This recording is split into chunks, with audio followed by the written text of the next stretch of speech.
Salam, hər vaxtınız xeyir olsun. İmtahanda qarşınıza çıxa biləcək suallar seriyasının birinci sualına baxırsınız. Gəzintiyə gedən 24 şagirdin hər biri qiyməti 3 manat 40 qəpik olan burger və qiyməti 2 manat 10 qəpik olan içki aldılar. Oğlan şagirdlər əlavə olaraq 3 manat 70 qəpiklik şirniyyat, qızlar 5 manat 30 qəpiklik salat yedilər.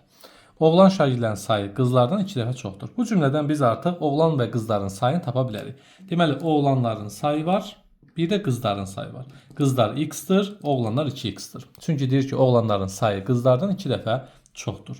Və biz bunların cəmin 2x-dan x-in cəmin nəyə bərabər eləyəcəyik?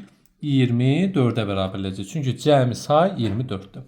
Buradan görürəm ki, 3x bərabərdir 24, x bərabərdir 8. Deməli, qızların sayı 8, oğlanların sayı isə 2 vur 8, yəni 16-dır. Yazaq bura oğlanlar və qızlar. 8 qız, 16 oğlan. Çünki 2 dəfə çoxdur oğlanlar. İndi baxaq, oğlanlar 3 manat 40 qəpiyə burger yeyiblər. Yazdı bura 3 manat 40 qəpik. Və 2 manat 10 qəpiyə içki alıblar. 2 manat 10 qəpik. Eyni şeyi qızlar da eləyib. Çünki bunu bütün uşaqlar eləyib. 3.40-a burger, 2 manat 10 qəpiyə isə nə alıblar? İçki alıblar. Əlavə olaraq oğlanlar 3 manat 70 qəpiyə şirniyyat alıblar. 3.70. Qızlar da 5 manat 30 qəpiyə salat yeyiblər. 5 manat 30 qəpik. Və burada bir dənə də müəllim özünə 8 manatlıq bir yemək alıb. Bunu da bir qırağa qeyd edək. 8 manat da müəllimin yeməyidir. İndi gəlin oğlanların cəmi, bir oğlanın cəmi nə qədər pul xərclədiyini tapaq. 40 üstəgəl 10, 50, üstəgəl 70, 120 qəpik. 3 üstəgəl 2, 5. 5-in üstə 3 gəldim, 8 manat.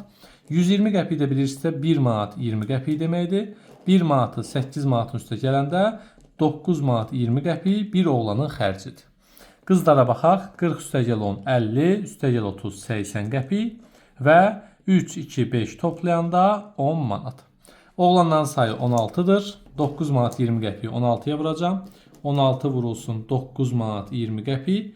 Təbii ki, 9 manat 20 qəpik kalkulyatorda 920 formasına yazıb 16-ya vura bilərsiniz. Eləyir 147 manat 20 qəpik. 147 manat 20 qəpik.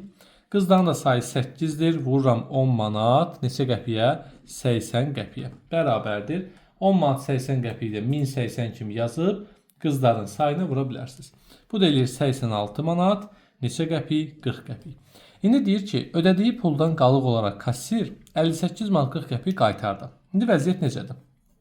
Oğlanların pulu 147 manat 20 qəpik. Üstəgəl qızların pulu 86 manat 40 qəpik. Üstəgəl müəllimin özünə xərclədiyi 8 manat. Üstəgəl də kassirin qaytardığı 58 manat 40 qəpik. Bax, bunların hamısını toplayanda müəllimin kassaya ödədiyi pul eləyir. Bunlar da mən yendirəm. Miqra sertifikasiya imtahanda kalkulyator olduğuna görə 147 manat 20 qəpiyi 14700 kalkulyatorda yazarım. Üstəgəl 86 manat 40 qəpik, yəni 8640. Üstəgəl 8 manat, 8 manatımız 800 qəpikdir. Üstəgəl 58 manat 40 qəpik. Bu da eləyir nə qədər?